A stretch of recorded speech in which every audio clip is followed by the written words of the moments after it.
Fala galera, tudo bem? Vamos trabalhar com vocês a parte final de orações subordinadas, observando agora as orações chamadas de adverbiais, tá legal? O que eu preciso saber sobre essas orações? Vamos lá, vem comigo e preste atenção aqui, ó. Toda subordinada adverbial, ela vai ser sempre introduzida por conjunções subordinativas.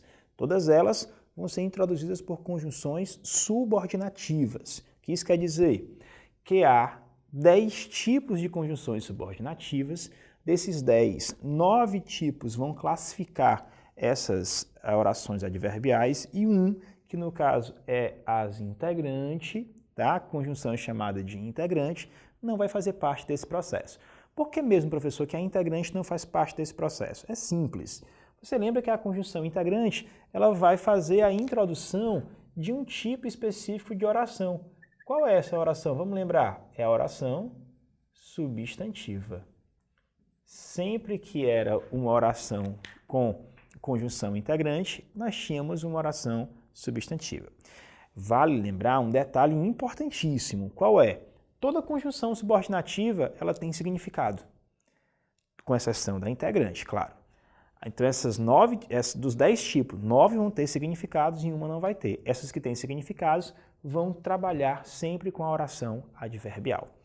Por manter essa relação de significado, a gente diz que as orações subordinadas adverbiais elas mantêm relações semânticas com as orações principais. Quais são essas relações semânticas?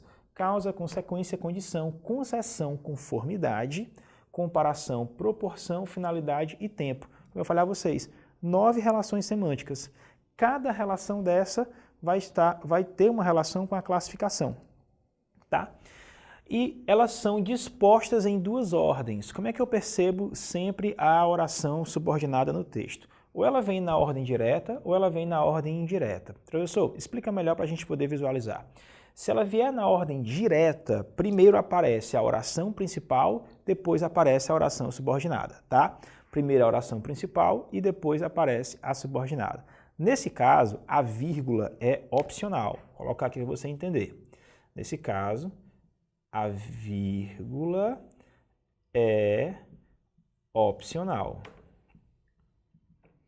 Tá? Sempre se for ordem direta, vírgula, opcional. Professor, mas como é que eu percebo quem é a principal e quem é a subordinada? Eu já havia falado a você isso na primeira aula quando eu falei de subordinadas. Toda subordinada sempre vai ter o conectivo. O conectivo apareceu, então ali começa a subordinada, tá? Então, nesse caso, se eu percebo que a primeira oração não tem conectivo, ela é principal. E a segunda tem conectivo, então ela é subordinada. Se eu descubro que é uma subordinada adverbial e está nessa ordem, a vírgula é opcional. Mas se vier na indireta, primeiro a subordinada, depois a principal, então nesse caso, quando encerrar a subordinada, a vírgula não é mais opcional. A vírgula agora é obrigatória. Entenda isso. Vírgula obrigatória quando você tiver aí essa relação de ordem indireta. Tá, então vamos tentar ver agora os tipos de orações subordinadas adverbiais. Quais são esses tipos? 9, já expliquei a vocês. Causal, consecutiva, condicional, conformativa, comparativa, concessiva, final, proporcional e temporal. Como é que eu percebo? É olhar para a conjunção padrão de cada uma delas. Sempre que for causal, pessoal, a gente tem a palavra porque sendo a conjunção padrão. Então eu digo, não fiz a prova porque estava doente. Se liga no lance. Quando é causal, a primeira oração indica consequência e a segunda oração sempre vai indicar causa. Essa é a diferença para a consecutiva. Quando você tem uma consecutiva, a conjunção padrão que você vai ter é esse que aqui, ó. Só que a primeira oração dá a ideia de causa e a segunda vai dar a ideia de consequência. Olha só a diferença.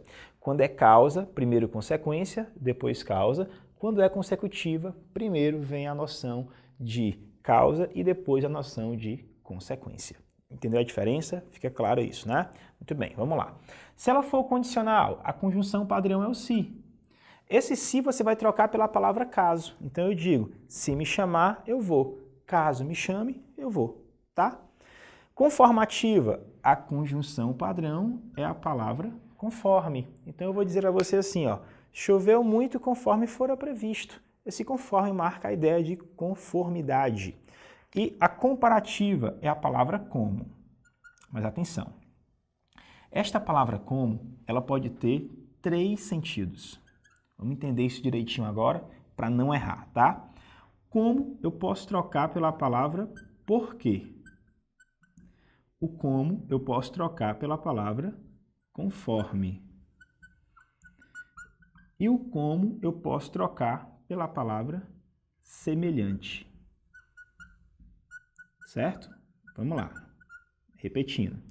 Como eu troco por porquê, eu troco por conforme, eu troco por semelhante. Se você troca o como pela palavra porquê, é causal. Se você troca o como pela palavra conforme, é conformativa. E se você troca o como pela palavra semelhante, ela vai ser sempre comparativa. Essa é a dica para você. Apareceu a palavra como no texto, quer saber qual é a função dela, trocou por porquê? Causa. Trocou por conforme? Conformidade. E trocou por semelhante? Comparativa. Tranquilo? Vamos passar adiante. Na concessiva, a conjunção padrão, pessoal, é a expressão embora. Foi trabalhar embora estivesse doente. E quando é uma concessão? É concessão quando você tem uma ideia contrária, uma permissão contrária. Acontece uma excepcionalidade. Ora, o indivíduo está doente, ele deve ficar em casa descansando, mas ele foi trabalhar. Então a gente teve uma relação concessiva. Qual é a diferença da concessiva para a adversativa? A adversativa é uma oração coordenada, enquanto a concessiva é uma oração subordinada. E aí as relações de dependência e independência vão falar mais alto do que qualquer outra relação, tá? Já na final, pessoal, repara, a gente vai ter a conjunção afim. Afim de quê? Esse afim é sempre separado. Afim junto significa semelhante, tá? Igual. Afim, como se fosse a ideia de que algo é parecido com, tá? É um adjetivo, na realidade. O afim separado passa a ser uma conjunção que dá a ideia de finalidade, objetivo. Então, a fim de ganhar conhecimento, decidiu estudar, tá? Finalidade, o a fim de proporcional, à medida que. A proporção que. A proporção que estudo, fico mais esperto. Então, aquela coisa do diretamente proporcional ou inversamente proporcional que a matemática explica, é utilizado no português por meio das orações proporcionais, tá? E, por fim, as finais. Quando não tinha nada, eu quis. O quando dá a ideia de tempo. Logo que, assim que, você passa a ter essa noção de temporalidade com essa conjunção que aqui está. Marcou as conjunções padrões? O que você vai fazer? Você vai simplesmente avaliar a relação semântica. Marca a conjunção padrão, acha a relação semântica, classifica com certeza em oração adverbial.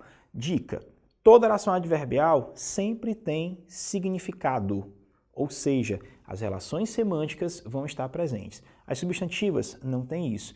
E as adjetivas só têm 2 relações semânticas, de limitação da ideia ou explicação da ideia. Quando fugir essas 2 situações, vai ser sempre oração adverbial. Fácil assim, pessoal. É importante usar a oração adverbial onde? Sempre na redação. Por quê? São as orações adverbiais que vão trazer para a gente uma maior carga semântica e uma significação para a coerência do seu texto. Então, se você está utilizando uma estratégia de causa e consequência, com certeza você vai usar orações adverbiais, tá bom? Para tentar entender um pouco melhor, vamos para a questão. Vamos lá visualizar a questão. Vamos ler com vocês aí. Ele coloca para a gente um texto e desse texto ele tira um fragmento em específico. Vamos ler o comando para você avaliar de modo correto. Ele diz assim: a coesão textual é responsável por estabelecer relações entre as partes do texto. Analisando o trecho acontecendo de o cientista provocar um dano em um local específico do cérebro, verifica-se que ele estabelece com a oração seguinte uma relação de... Veja bem, você percebe aí que ele coloca a expressão acontecendo. Acontecendo é um verbo no gerúndio. Por isso, eu já entendo que a minha oração ela é reduzida. Eu havia comentado com vocês no primeiro encontro sobre orações subordinadas. Há orações reduzidas e orações desenvolvidas. As reduzidas estão sempre nas formas nominais, gerúndio, particípio e infinitivo. Terminação em NDO é sempre gerúndio. Então, isso é uma oração reduzida. Como ela é reduzida, eu tenho que desenvolver. Como é que eu faço para desenvolver? Eu pego o conectivo e vou colocar. Que conectivo vai se encaixar aí? O conectivo que vai se encaixar nessa frase, pessoal, é esse aqui, ó. Se acontecer de o cientista provocar um dano no local específico do cérebro. Se acontecer. Quando eu coloco esse se, você vai olhar para cá, percebe que a conjunção padrão se é uma condicional. Portanto, esta frase que aí está é uma oração subordinada adverbial condicional reduzida de gerúndio. Nome grande, né? Pois é, essa é a nomenclatura correta para essa oração. Mas o que ele quer saber é qual é a relação de sentido que foi estabelecida. Ora, é uma relação de condição. Só vai acontecer algo se o cientista fizer uma primeira ação. Então, se é uma relação de se, é uma condicionalidade, e é o que você vai observar no item C de casa. Entendeu? Ficou alguma dúvida? Volta o vídeo, assiste de novo e caso você fique com a dúvida ainda, manda uma pergunta para a gente que a gente vai ter o maior prazer em responder. Felicidades e tchau, tchau.